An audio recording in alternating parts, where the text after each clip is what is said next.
Hey guys, this is Hell Hades. This is a Raid Shadow Legends video. Okay guys, so it is Monday. It is the start of the Fusion. We should go through the Fusion calendar, take a look and see what's going down here with this. There is a total of 130 fragments. It's a fragment collector rather than a kind of like, I guess, champion fusion, the old style. Now I have seen a lot of people, or a decent amount of people on my last video about this guy saying, HH, he's not as good as Narcissus. He's not endgame viable, blah, blah, blah. I know, that was actually my conclusion off of my video, if you actually watched it right the way through. However, not all of us have played the game for 5 years, and not everybody has got every champion that exists, right? So you have to still show champions and show that they've got potential for people that perhaps are newer to the game that need those champions to help their accounts grow. So let's just reflect for a second here. I was not saying I think he's as good as Narcissus. I'm saying his damage output is similar, and he's got some quite cool mechanics for Arena. But yeah, he's definitely not a top-tier champion. He's a mid-champion for legendary standards, right? So let's just be really clear about that. Yeah, we're not all someone who's playing like plat-level Arena with every champion plus Ford, right? So, you know, it just totally depends on your situation and your champion setup. Okay, then let's check out the schedule here. So we've got the fragment collector for Ishiyama the Immovable. 130 fragments up for grabs, with 20 of them coming for winning tournaments, which you can never bank on. So really, we've got 110 up for grabs. The first things I always look for are the summon events. So you've got a summon rush on Friday, and then we've got a champion chase next week. Both of them are worth 15 points. So ultimately, you've got to complete one of the summon events in full and then get some fragments from one of the other ones, which is tough to do, right? So again, depends what your resources look like, whether that's feasible for you.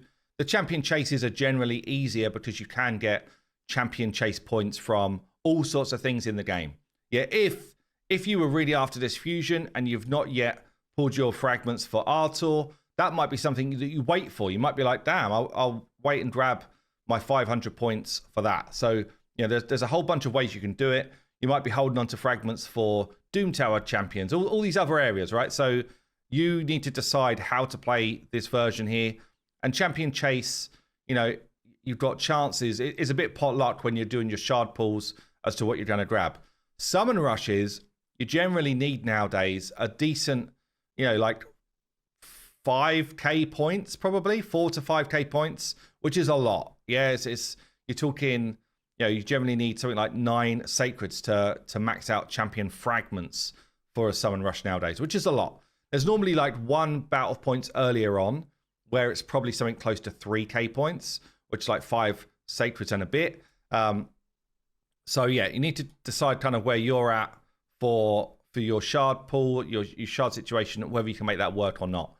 The rest of it then. So we've got, you know, pretty much 5 fragments for any of the dungeons. You know, for this type of event, it's quite sad really, but it's still the most efficient energy usage to run level 20 dungeons.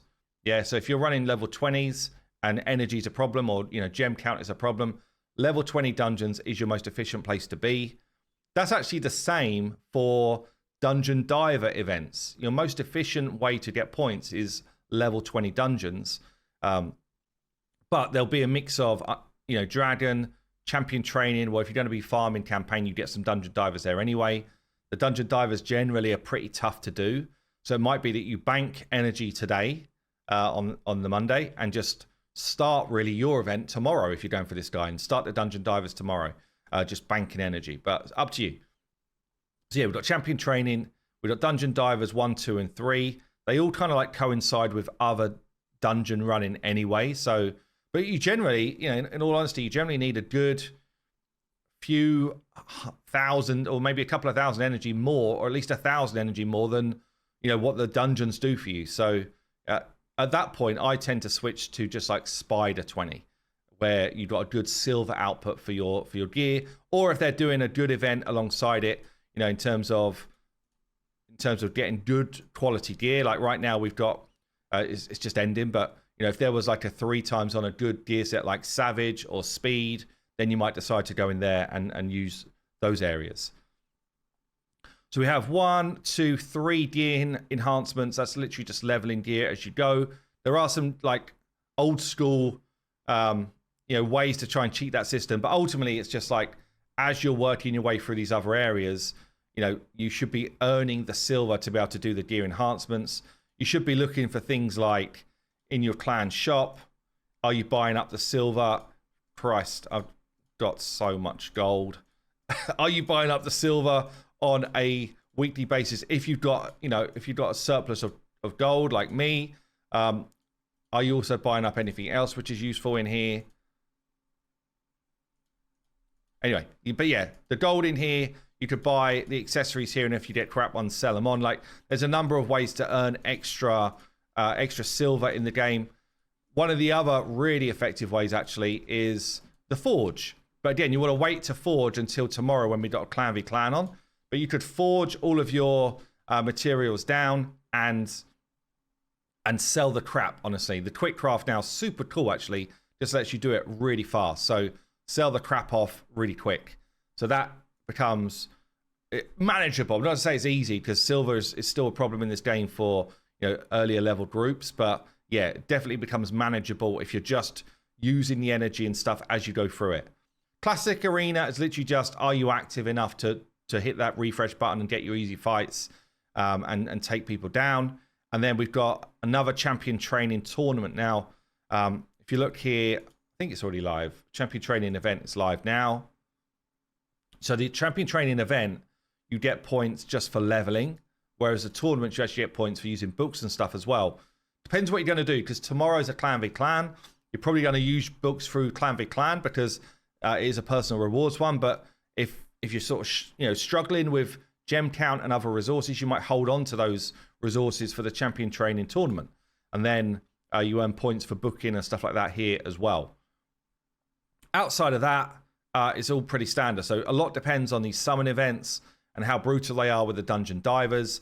And I would say, like, so if you're not interested in this dude, then obviously you're just playing the game anyway. So if you're playing the game anyway and you're doing the events anyway, you might be picking up fragments towards Maud. So I've got Maud in my Chimera team currently, and she's freaking good. Like, she's really good. But I mean, it took me, in all fairness, I didn't often have like just leftover fragments. I generally did all fusions throughout playing the game.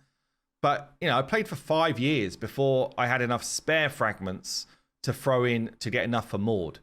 So that just gives you a sense of the reality here of, this takes time. But yeah, if there's someone that you just really don't care about as a fusion, then that's not a terrible strat either. You're just playing the game, you're picking up whatever fragments you pick up, and you put some towards Maud, plus the other stuff that you get along the way as well in the chests.